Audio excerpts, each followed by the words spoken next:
My wife laughed so hard she nearly dropped her coffee mug. She stood there in our living room, arms crossed, watching me zip up a thick, overstuffed black duffel bag that looked more suited for a military deployment than a weekend getaway. "You're seriously bringing that? To a cabin? For 3 days?"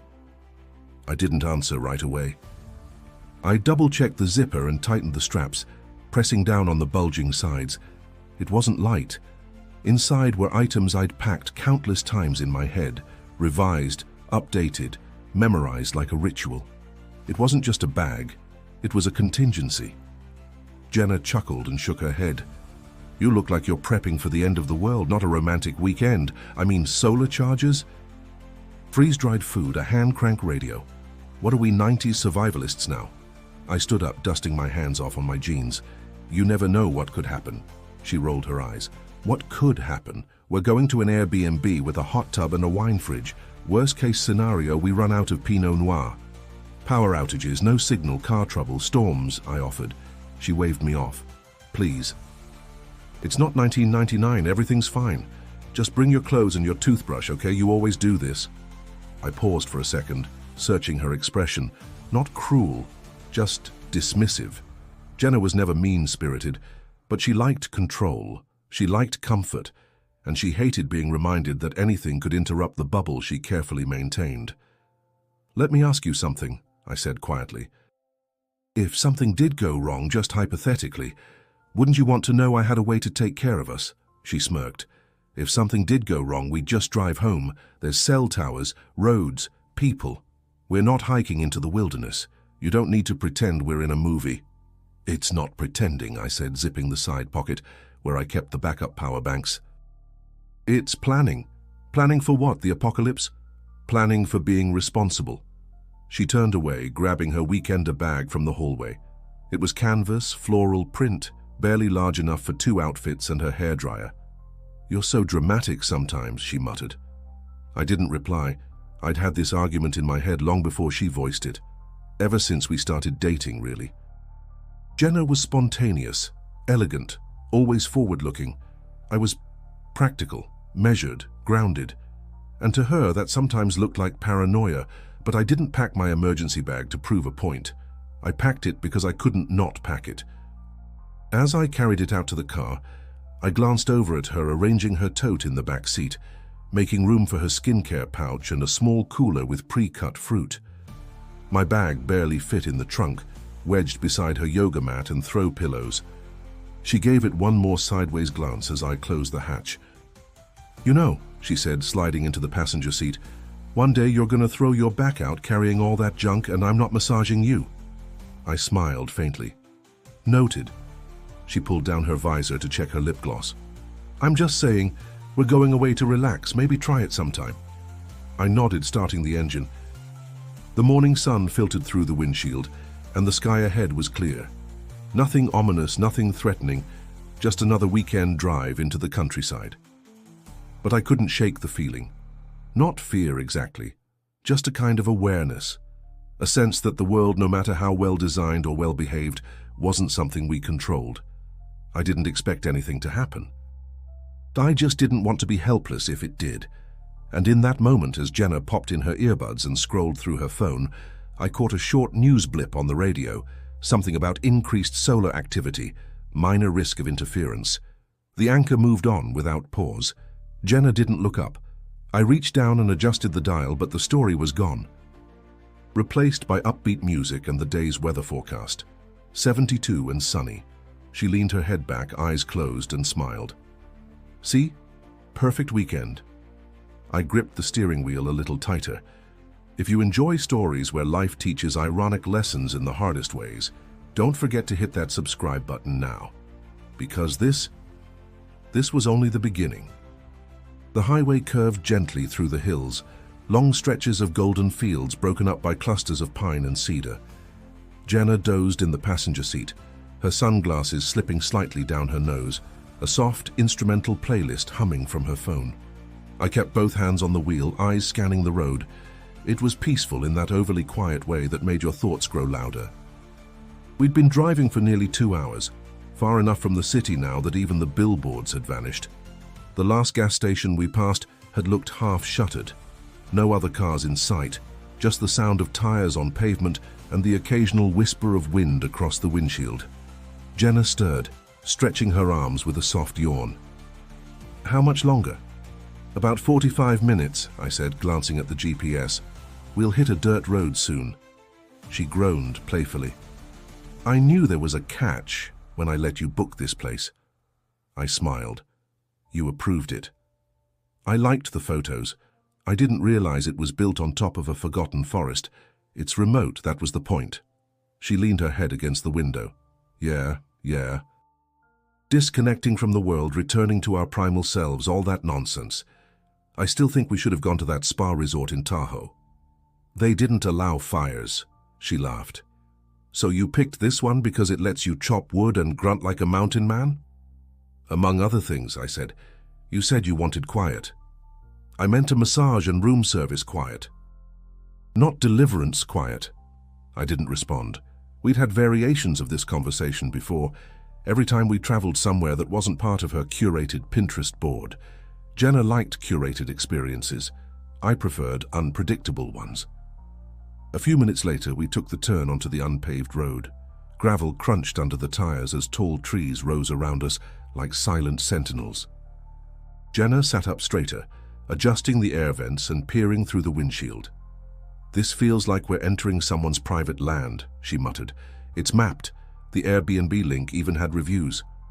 "Sure, from people who mysteriously disappeared after leaving 5 stars. I chuckled under my breath. She suddenly turned to me. "Wait. Please tell me your weirdo bag isn't on top of my skincare kit." I shook my head. "Your stuff's safe. I packed it under everything.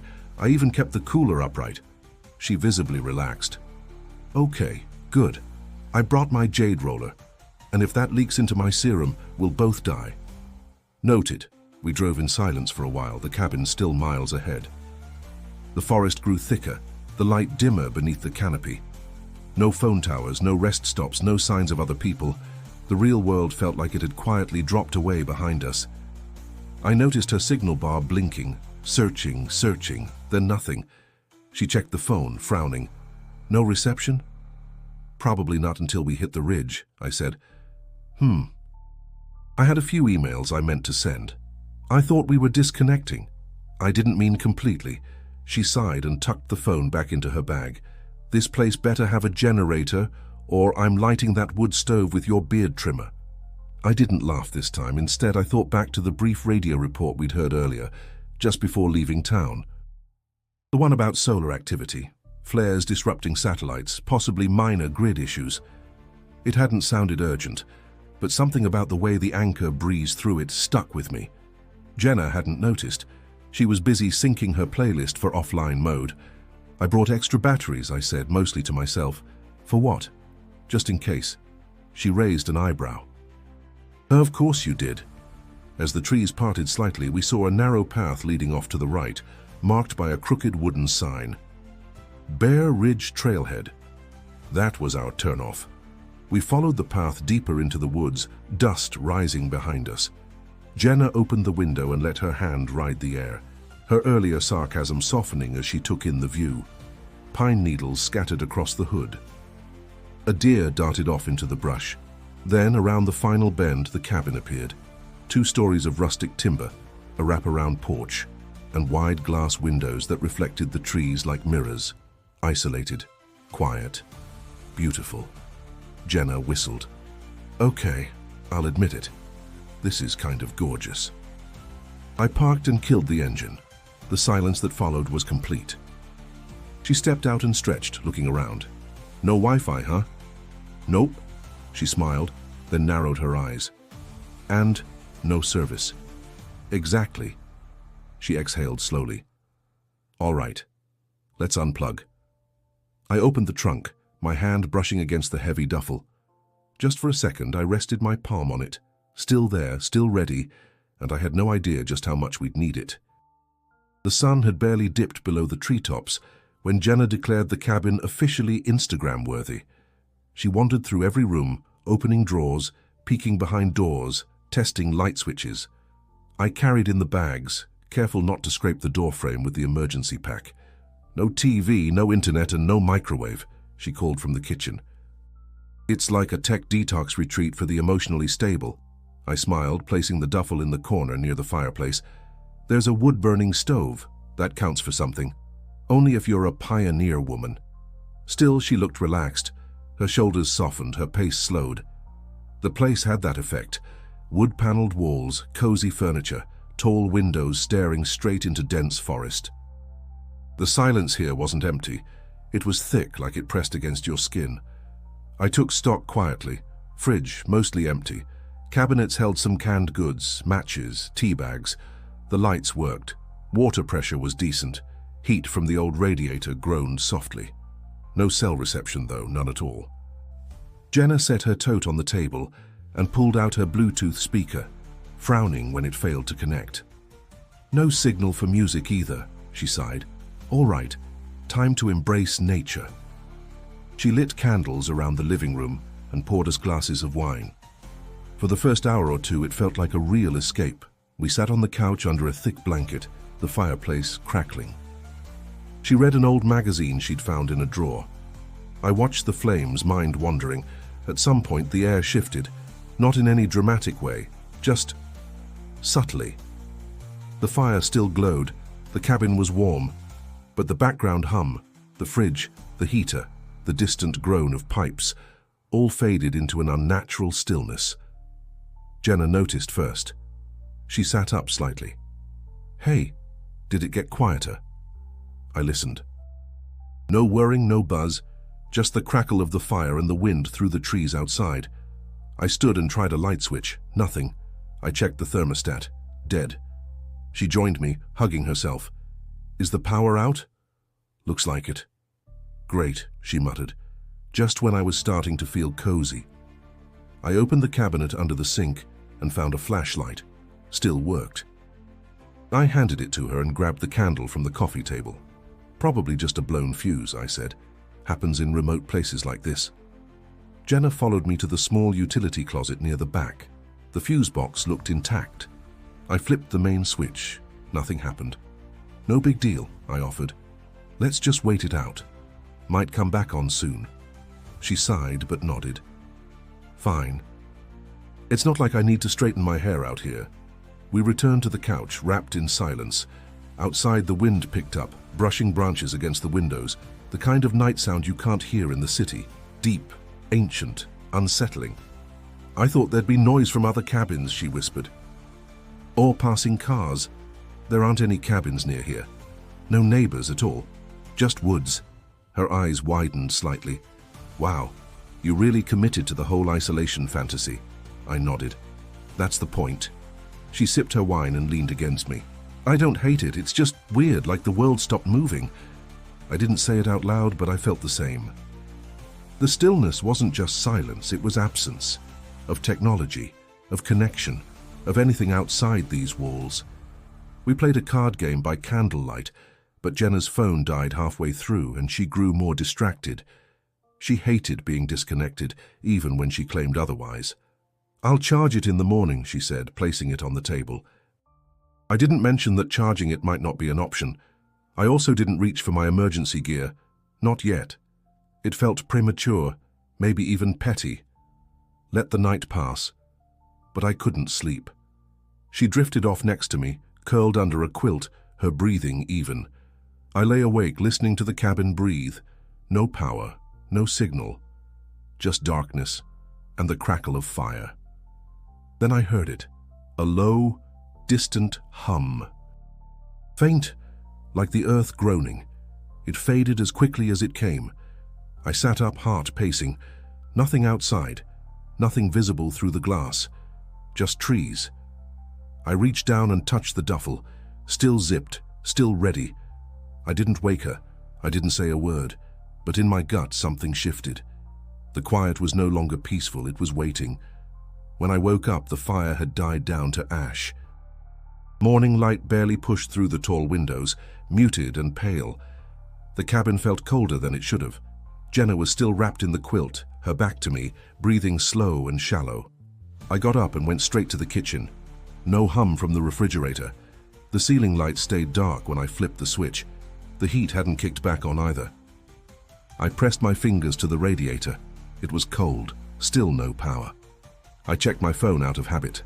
Black screen, battery drained, no way to charge it. Jenna stirred behind me. Did it come back on? No. She groaned and buried her face in the pillow. You're kidding, still out? Looks like it. She sat up slowly, rubbing her temples. What time is it? No idea. She reached for her phone, tapped the screen, then blinked. Dead? Yeah. I barely used it yesterday, she muttered. It was at like 70%. Probably used some power syncing playlists or searching for signal. It happens. She sighed and stood, wrapping the quilt around her. Okay, so what do we do? Just wait? Let's give it a little time, I said. Could be a line went down. Remote places like this take longer to fix. Jenna walked into the kitchen and opened the fridge. The light inside didn't come on. She frowned. The milk's warm. I joined her. Everything inside was softening, meats sweating, ice cream already soup. She closed it quickly. I really don't want to get food poisoning in the middle of nowhere. We've got dry goods, I offered. Crackers, soup cans. Awesome. A romantic weekend of saltines. Her tone wasn't angry. It was unnerved. She opened a cabinet, pulled out her jade roller, and stared at it like it might provide answers. She turned to me slowly. You still have that bag, right? I nodded. What exactly did you pack? I hesitated. Some supplies, basics, power banks, flashlights, tools, portable stove. She raised an eyebrow. Wait, you brought a stove? Yeah, small one. Butane, for emergencies. She blinked a few times, then laughed, a short, nervous sound. Okay, so you really did pack for the apocalypse. I packed so we wouldn't be stuck. There was a pause. She leaned against the counter and looked out the window. Still no cars on the road, still no sound. I don't like this.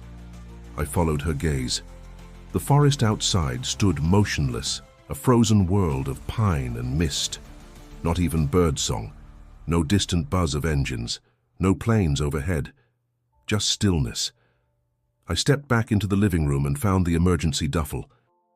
I unzipped it carefully and checked the contents. Everything where I'd left it. Flashlights, my hand-crank radio, solar panel charger rolled tight, water filter, portable cook set, battery pack with a charge indicator still glowing green. When I turned around, Jenna was standing behind me. She didn't say anything for a moment, just stared at the open bag. Then she knelt beside me. Okay, she whispered.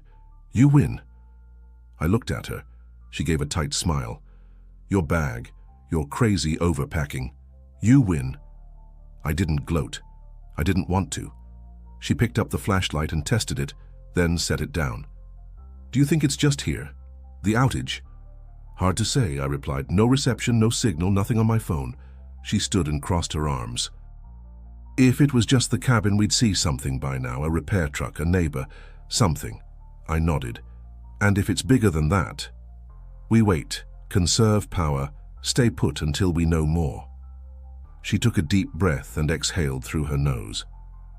All right, so what now? We eat, we plan, we don't panic.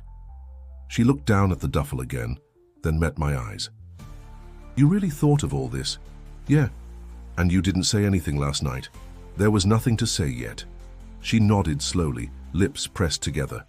For the next hour, we boiled water on the tiny stove and shared a packet of freeze-dried oatmeal. Not gourmet, but warm.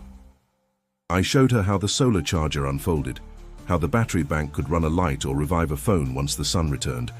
She didn't mock any of it. In fact, she asked if she could write down what I'd packed.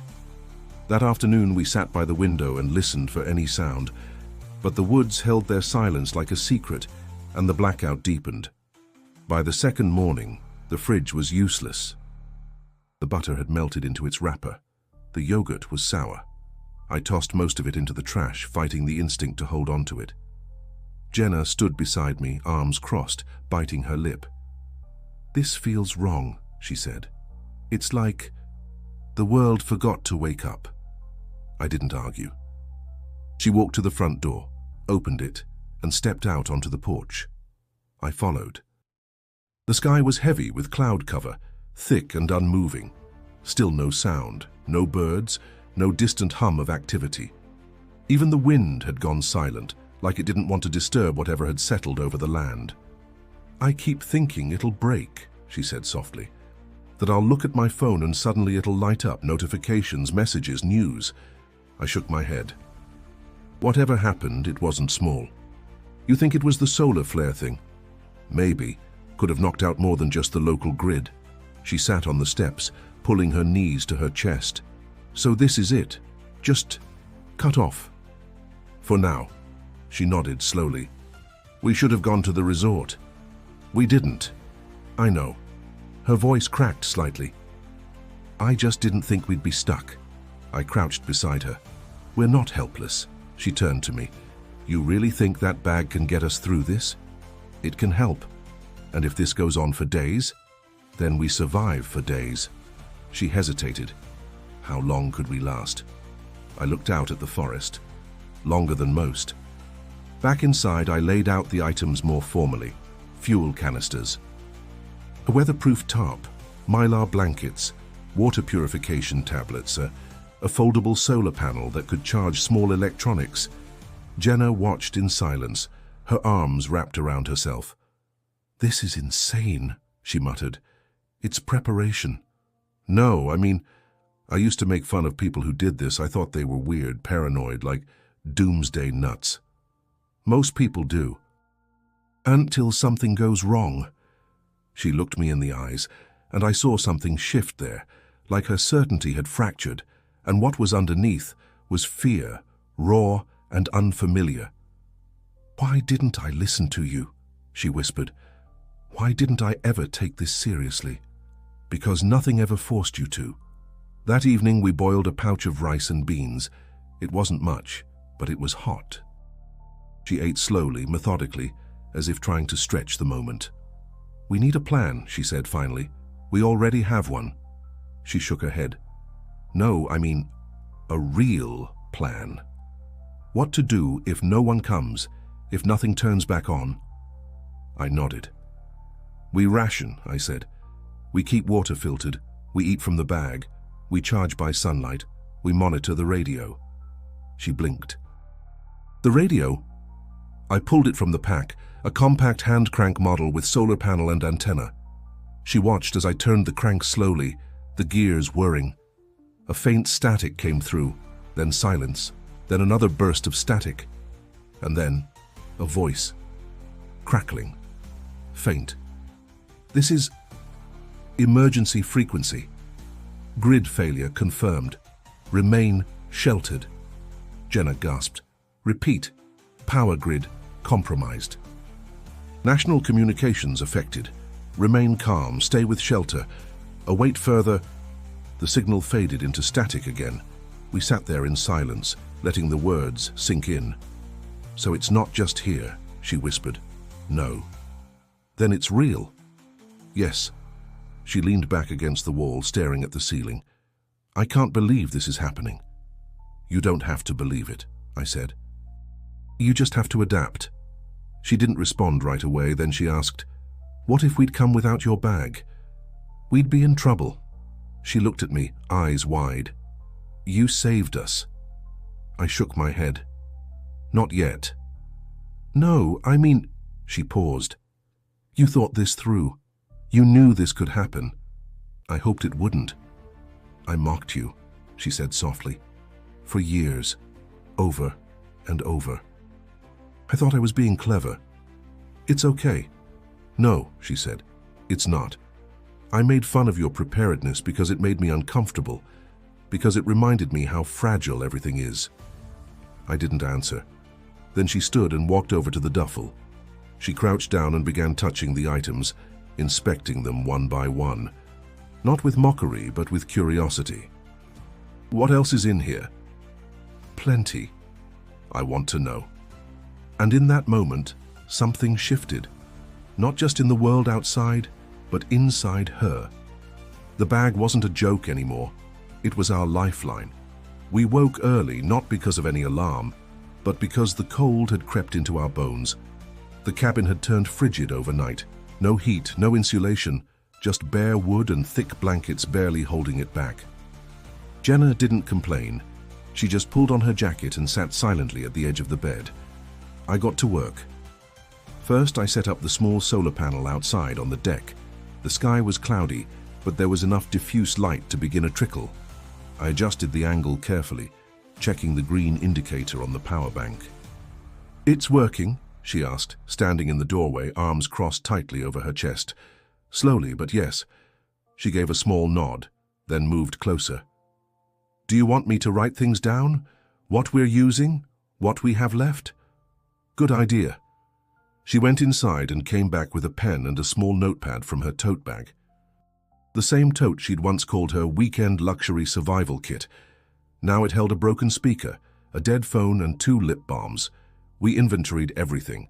1 portable stove, 4 canisters of fuel, 3 mylar blankets, 1 tarp, water filter, purification tablets, 2 LED lanterns, 4 battery banks, 2 still mostly full, a multi-tool, duct tape, rope. 3 days' worth of rations if we were careful. Some energy bars, first aid kit unopened. She wrote it all with meticulous care, lips pressed tightly together. That afternoon, I taught her how to filter water from the nearby creek. We boiled it first, then ran it through the purifier for extra safety. She watched every step, no longer skeptical, no longer sarcastic. That evening, we used the last butane canister from my test pack to heat soup. She stirred it gently in the metal pot, crouched by the stove, face illuminated by flickering flame. "It smells better than I expected," she admitted. "You're just hungry." She smiled faintly. That too. We ate in silence, wrapped in our own thoughts. Later, I turned the hand crank radio again. My arm ached from the effort, but eventually the static gave way. "This is Emergency Broadcast Channel 7. Repeat.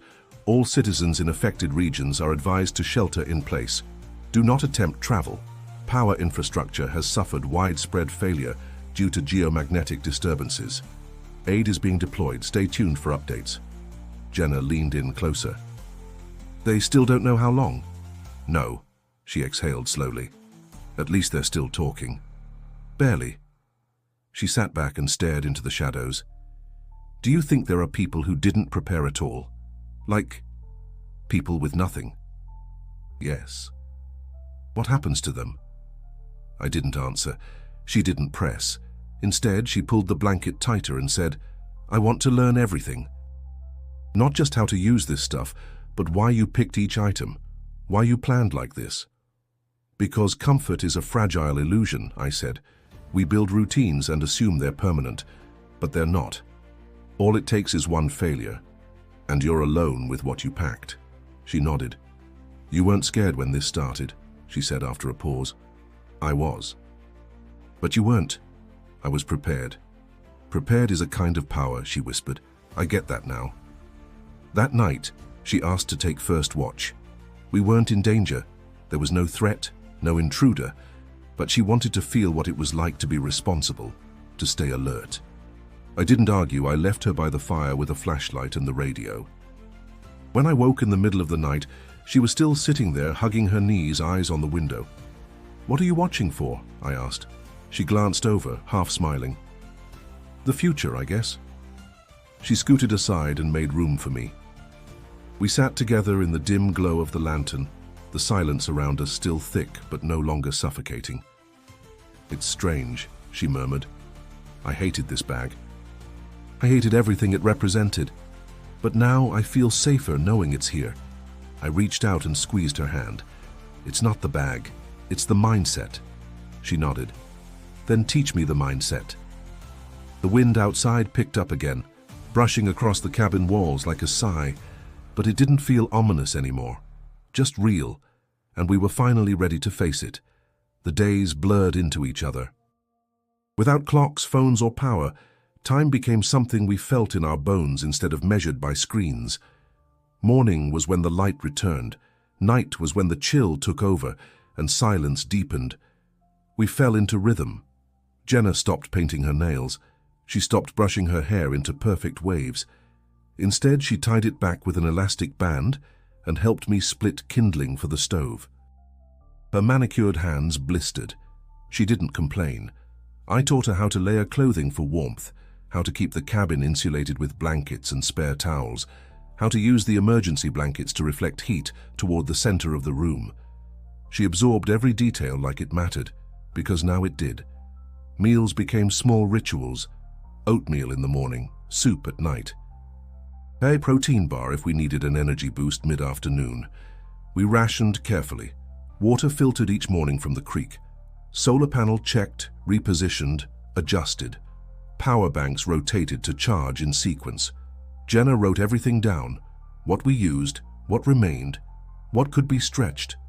Her notes were clear, efficient, no frills, just facts. Sometimes we sat by the window and listened for the outside world, but it never came. One afternoon, as we boiled water, Jenna said softly, "Do you think anyone even knows what's really happening?" "I think some do," I said, "but most probably don't." She stirred the pot slowly. "I used to assume things would always be there. Power, water, cell towers. Grocery stores. That's what they want us to assume." "Who's they?" "Everyone who benefits from our dependency." She nodded, eyes far off. I was so proud of being self-sufficient, but I didn't even know how to heat water without a microwave. I didn't speak. I let her sit in that truth, let it echo. At night, we shared stories, things we'd never told each other before. Childhood memories. Quiet fears, the arguments we'd skipped for the sake of comfort. She told me about her fear of silence, how growing up, noise meant stability, music in every room, TV always on. Quiet made her nervous. Now it was all we had, and she was learning to live inside it. We started carving small markers into the wooden doorframe, one for each day since the blackout began. It gave us structure, a sense of passing time. We were at 7 notches when Jenna said, "I'm starting to like it." "Like what?" "This, us, this quiet.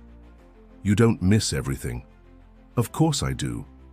But it's different now. I don't need it." I smiled. "That's a powerful thing to realize."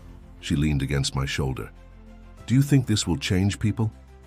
"Some," I said. "Others will go back to pretending nothing happened. But not us." "No," I said, "not us." We kept listening to the radio. Most nights the message was the same: shelter in place, aid on the way, stay calm, use local resources. No specific updates, no timelines, just repetition. It was strange how quickly uncertainty could become routine. One morning, Jenna surprised me. She'd taken a marker and labeled the gear bag with 3 big block letters: life. I raised an eyebrow. She shrugged. "That's what it is now, right?" I nodded. Later that day, she brought out a small journal and started sketching ideas for her own kit. She asked me questions I never thought she'd care about: which flashlight was most reliable, how many gallons per filter, what to do if a canister leaked. I answered them all. "I want to be ready next time," she said. "Next time?" There's always a next time, and I won't be the one asking for a charger. She smiled as she said it, but the meaning behind her words was clear. The shift was complete. She no longer saw preparation as paranoia, but as empowerment. We used to talk about vacations, spas, restaurants. Now we talked about gear, strategy, sustainability, and somehow those conversations felt deeper, more real. We were learning not just how to survive, but how to live with intention, how to strip away the noise and find value in the essentials. There was no service, no scrolling, no distractions, just her, just me, and the quiet strength of being ready. It started with the sound of distant blades, slow, rhythmic, unmistakable. A helicopter. Jenna and I rushed outside, eyes scanning the sky. Through the clouds we caught a glimpse of it, a dark silhouette moving low across the treetops heading west. No markings, no spotlight. Just a mechanical presence breaking days of silence. "They're looking," Jenna whispered. "Or scouting," I said. "Either way, it means people are out there." It was the first sign of movement beyond the forest, and it triggered something in us both: hope, but also urgency. the kind that demands action. That night we talked seriously about leaving. "We don't know how long this will last," Jenna said. "We've got food, but not forever. If we go, we have to be sure," I said. "Sure we can reach someone." She nodded, thoughtful. "I don't want to run out. I don't want to wait until we're desperate." The next day, the radio crackled with a new voice. Rescue centers have been set up near major rural crossroads. If you are within reach of Bear Ridge Trail or Route 5 junction, proceed cautiously. Aid teams will remain through the week. Jenna looked up. "That's near here, isn't it?" "About 12 miles. She bit her lip. "Do we go?" "We prepare to." And we did. We packed carefully, methodically. Only the essentials: water purification kit, ration bars, first aid, solar panel, emergency blanket, hand crank radio, power bank. No clutter, no luxury. Jenna's old tote bag was replaced with a compact pack from the gear stash. She rolled her eyes as she tightened the straps. "I never thought I'd trade my skincare for iodine tablets. You'll thank me later." "I already do." We spent the afternoon studying the terrain. I mapped out the possible route using an old topographic printout I'd brought in case of GPS failure. She highlighted the trail with a red pen. We planned rest points, water access, backup shelter locations. As the sun dropped, she surprised me again. "I want to carry the solar charger." "You sure?" "Yes," she said. "It's our lifeline." She folded it neatly and tucked it into the top of her pack, next to the collapsible water container. We slept early, bodies close under the covers, conserving warmth.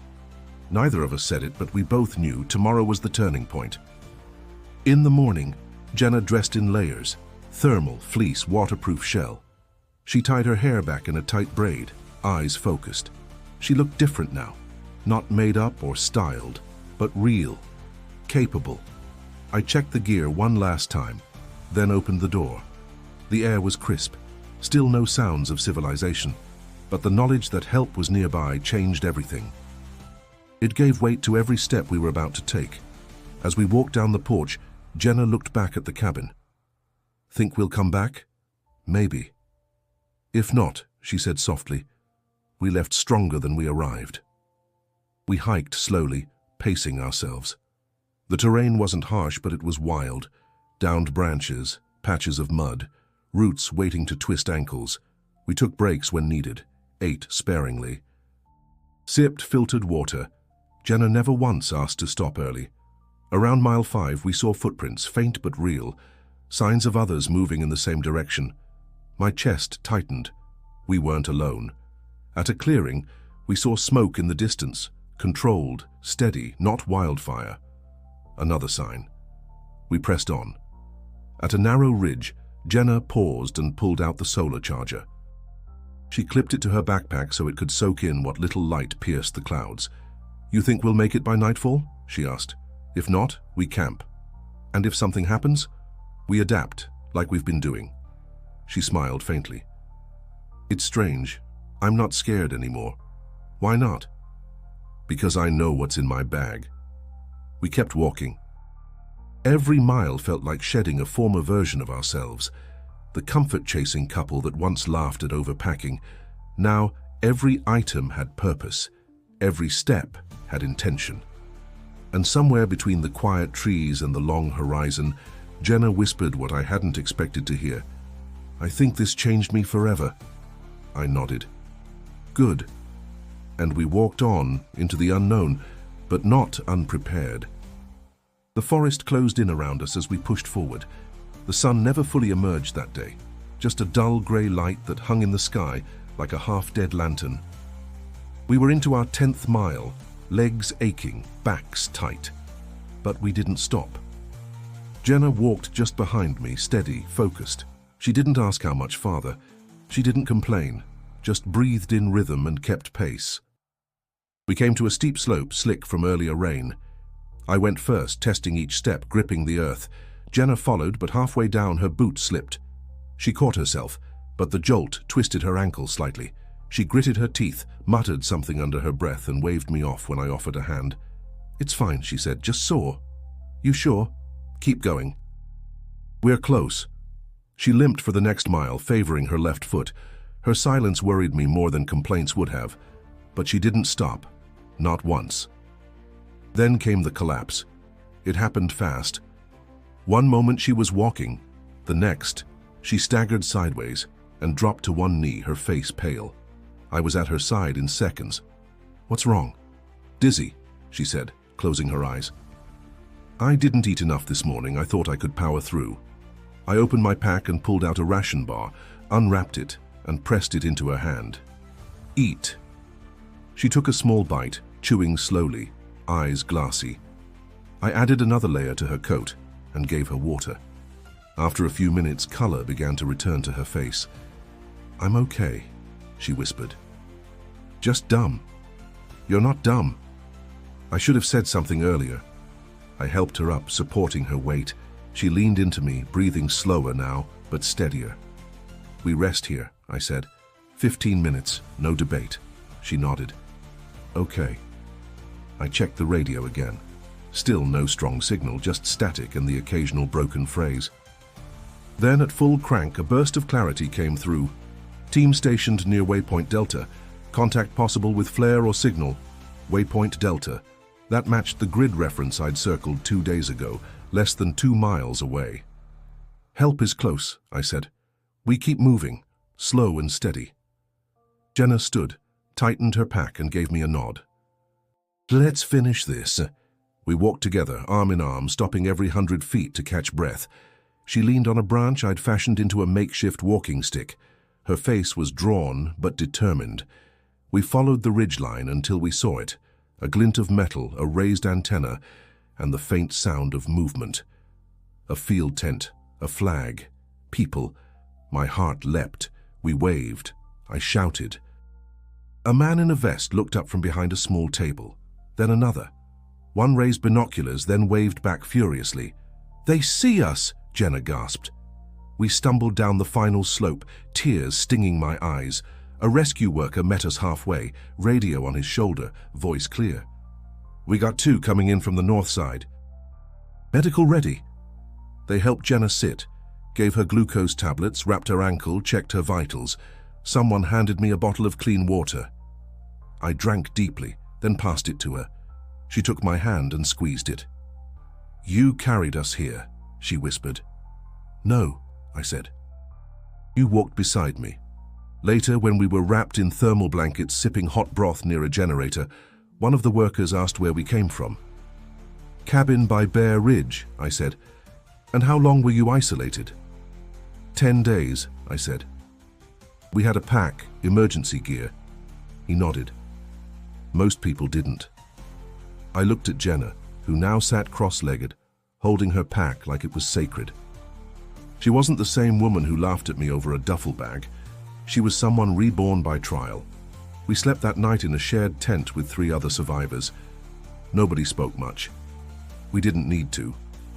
Jenna fell asleep with her hand on my chest, heartbeat steady.